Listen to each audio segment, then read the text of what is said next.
Hey everyone, I wanted to do a video today. I've done a few videos here recently, a bunch of videos on prepping supplies. And I figured this would be a good time to talk about why preparedness is about more than just the supplies you have, the gear that you have stored and all the, the cool shiny objects. I love the shiny objects. I love the gear and supplies. I geek out on some things just like everybody does. The videos are all over YouTube. It's all over the internet. But to have a really good preparedness plan, it goes far deeper than just the supplies we have. And I think sometimes people get the idea because of all this stuff on the internet that's really, if I have this, if I have a month's worth of food stored, if I have a bug out bag, if I have these certain supplies, then I'm good to go. And while that's great, that does make you more prepared than the next person or a lot of people. That is not really preparedness because there's a lot of holes in that plan. I think of it kind of like putting a puzzle together or a mosaic. You have 50 different pieces that all need to go into place. But if you're missing a few pieces, it's not going to be a complete puzzle. Or if you've got a couple extras of the same piece, it's still not a complete plan. So I think while the prepping gear is fun and it's cool and there's absolutely a need, I'm not saying that you don't need these prepping supplies. There is absolutely a need for some of these. You need the right tool for the job, but it isn't the be-all, end-all. I think about my bug out bag with this. I've done a few videos on that. I did a video just the other day with Michael talking about EDC gear. And all of that stuff is important to have. But it's not, like I said, it's not the be-all, end-all. With my bug-out bag, if everything goes right or if everything goes well, that is basically going to sit there. I'm going to carry it around with me and not get into it too much, not have to use the stuff that's in there. But there is that chance that I will need it. So, and again, I'm not saying people shouldn't have a bug-out bag. I think everyone in your family should have some sort of bug-out bag because in the event that you do need it, it's one of those you're going to be glad you have it type things. But don't have that false sense of security that say, hey, I've got a month's worth of food. I've got my bug out bag. I'm good to go. Bring it on. Whatever happens, I'm ready for it. Because that's just not the case. There's a lot more that goes into preparedness than just the supplies. So the likelihood that you're going to need to grab your bug out bag and you're going to need to take off, get in your car and take off and leave everything you have here is far less likely than something happening and you need to deal with that situation in your home or you need to get to your home to be able to handle that situation. And there's a lot that goes into that as well that doesn't involve supplies. I mean, supplies are one part of the puzzle, don't get me wrong, but it doesn't involve just strictly the supplies you have.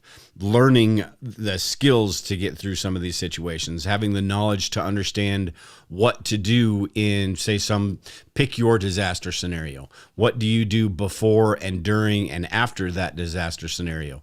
The decisions you make during these times of crisis are just as important as those supplies. And sometimes they'll make those supplies even more beneficial to have because you'll understand how to use those. I think of this like building a house. I've talked about the puzzle, but when you think about it like a house, anybody can build a house, or maybe a shed is a better example because it'd be tough for most of us to actually build a house. But a shed, you've got the walls, you've got 4 walls, you've got a door, and you've got the roof, and that's your basic shed, right? But if you want a shed that's going to withstand weather, withstand wind, withstand rain and snow and all that, you're going to have to think about those things and reinforce that house and make that house even stronger. With the way houses are made today, you've got doors, you can get in the house, right? They got windows so you can see the light in the house. You've got the roof with the shingles and everything so that it withstands the rain. You've got the walls that aren't just walls, but you've got insulation inside those walls so everything stays warm. So my point is there's a lot more that goes into a house than just 4 walls and a roof. And there's a lot more that goes into preparedness than just the supplies that we have. So with all of this, it goes into, and I talk about it all the time, it may seem a little bit cliche, but it's the 6 areas of preparedness that we need to focus on to make sure that we're ready regardless of what happens, or as ready as possible. It's pretty tough to be ready for anything that might get thrown at us.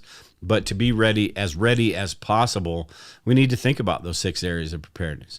The food, having enough food, and this is one that gets focused on quite a bit, but it's one that it's an everyday thing, right? We need food to be able to survive. So the first area is food. The second area, you've got water. Water is one of those things we sort of take for granted these days because everything, it just comes flowing out of the faucet, and it's just something that's readily available on a daily basis. What happens when it's not? And those are the things we need to think about. And it goes a whole lot deeper than that as well. It's not just having, 50, 100 gallons of water stored somewhere in your house. It goes into where are you going to find water if that runs out? What areas around you have that water? A whole bunch of different things that don't necessarily just involve having a water filter. Got my water filter and I've got 20 gallons of water, check, I'm good to go. That is that false sense of security that I was talking about that just will lead to just problems down the line. And if you don't have that knowledge and the skill how to solve those problems, you're going to be in dire straits, basically. So you've got food, water. The next one is shelter. Again, usually we're going to be okay as far as shelter goes inside our homes. But when, let's say, the power grid goes out, how are you going to keep that shelter warm or cool? Making sure that everything is up to date. If you are in a situation where you're trying to get home to that shelter, what are your shelter options along that route? Your car may be your shelter. Bug out bags is a great example for why a bug out bag is important, because your bug out bag would be essential in a situation like that. So food, water, and shelter are the first 3. And then sanitation and hygiene. That is important because the longer something goes on, the more that becomes an issue. If it's a power outage overnight, if it's a 3-day thing, not a huge deal. You're going to be able to get rid of the trash. You're going to be able to figure out a way to go to the bathroom. And taking a shower, people are going to survive 3 days without taking a shower. Might get a little stinky, but people are going to be able to survive. But the longer those things go on, you need to figure out, what am I going to do with this trash? The trash is going to start to build up.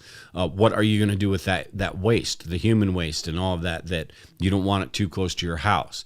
What are you going to do with that if the toilets don't flush and all of that? So those are things that need to be thought about in a preparedness plan. And that's why we sort of look at all of these different articles and all that stuff and try to figure out options and alternatives.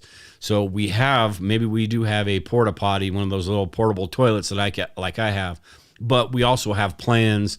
We've got a septic system out here. So I've got plans on being able to kind of move that outside so it's not, an issue inside. And also water. We've got a well here. I still need to get a manual well pump. My water table is really, really deep, so that's a bit of a challenge, but you need to be able to take showers and do stuff like that on a daily basis, not just water for food and drinking. So next you have security, and this is one that a lot of people, I think, overlook because for one reason or another, they just feel like, hey, it's that normalcy bias, right? Everything's going to be fine. The odds of somebody coming and taking what I have are pretty low, so I'm cool. Or they get that false sense of security. Maybe they go out and buy a firearm or something like that, but they don't have the training that goes along with that. So while they are prepared for one specific situation, like somebody coming into your home, a situation like that, they aren't prepared for the other situations, like say you're out and about and something happens, or somebody is in your home when you come home. What do you do at that point? How do you clear your home? I mean, there's so many different things that go into that. Protecting the stuff we have. I gave the example of a house and having the windows and doors and ceilings and walls and all that. The same thing goes with your house with cameras and all the security aspects of it. I've done a video in the past talking about securing your home. You've got the door jams, you've got the window tint you can put on, the window armor you can put on there. A lot of things that you can do to deter somebody. Somebody wants to get in, they're going to get in, but there's a lot of things that you can do to deter somebody from getting in your home. With security also comes the operational security, the situational awareness, all of those things that can either keep you out of a situation or help mitigate a situation, try to make sure it doesn't get worse than it already is. So all of those things are important in preparedness as well. Again, all of this stuff you learn, all these skills, all these different techniques, they make those tools that you already have more valuable to you, I think.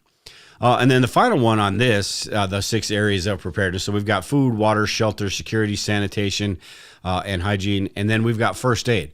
And again, this is another one I think that is overlooked quite a bit, because when I talk about what is more likely that you're going to need, a bug out bag or a first aid kit, injuries around the house are far more likely to happen than having to leave your house altogether. Grab your bug out bag and get out. That's not to say it's not likely. Again, I think everyone should have a bug out bag. But that first aid stuff that kind of gets put on the back burner for one reason or another, maybe because it's not the nice shiny stuff. I think a lot of preppers tend to gravitate towards the trauma gear and all of that, because that's the cool stuff, right? I'm guilty of this as well. You've got the tourniquets, you've got the chest seals, you got the suture kits and all that stuff. But the odds are the more likely stuff is going to happen around the house is maybe you're going to have stomach issues, or, so those over-the-counter medications are important. Maybe you have something, an injury, a small wound or cut or something that can be solved at home. So rather than having to go to the doctor and get something fixed and spend hundreds of dollars, it's something that you have the knowledge and the skills, you've learned about this stuff, and you can just fix it right at home. You've got the supplies there.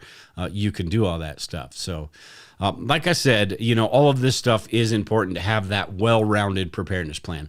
We can't be prepared for every eventuality. We cannot be prepared for everything. It's just impossible.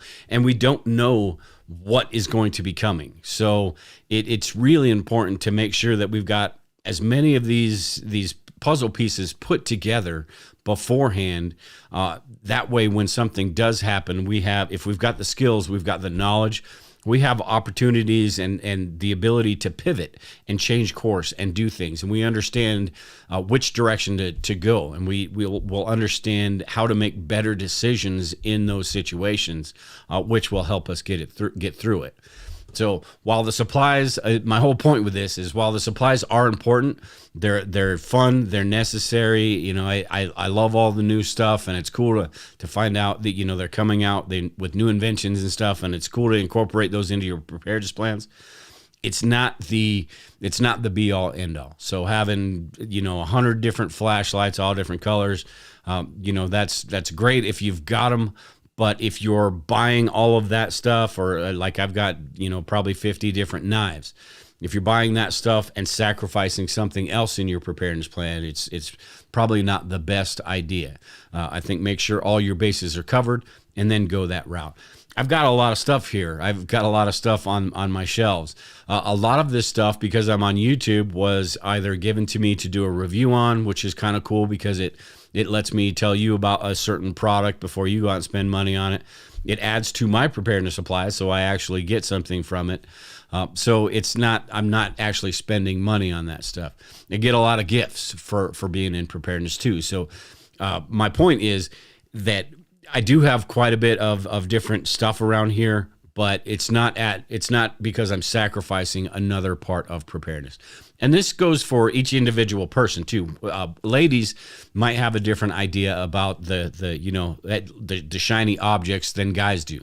I love the tools, I love the gadgets, I love all this stuff. Whereas Lisa is more sort of practical with everything, and we need the food, we need the stuff that is going to get us through this. So we kind of balance each other out a little bit, but it is important.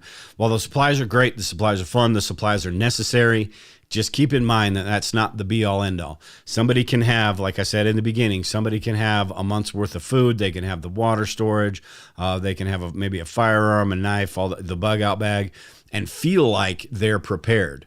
But the reality is they're only prepared for a small subset of different disaster scenarios. And to be prepared as much as you can for all these different scenarios, you really have to kind of work from the middle and work your way out with all of these 6 areas of preparedness I talked about. So with that, that's it for today. If you guys have any comments, any questions, anything like that, make sure and leave them in the comments below. This coming Saturday, I am going to be doing a live video. I'm going to be talking about some water filter stuff. I talk about not having a whole bunch of gear, but I've got like 5 or 6 different water filters here. And I wanted to go over each of those and talk about the benefits and, which might be the best water filter, or if you're thinking about a certain water filter, what can it do and all that. Also, I'll be talking about a couple other things as well. Do you guys have anything that you'd like me to talk about in that video? Make sure and leave a comment here or join in the video on Saturday night at 5 o'clock Mountain Standard Time. And then join in the chat and I'll answer any questions I get over there as well. But with that, take care and prepare, everyone. We'll talk to you all later.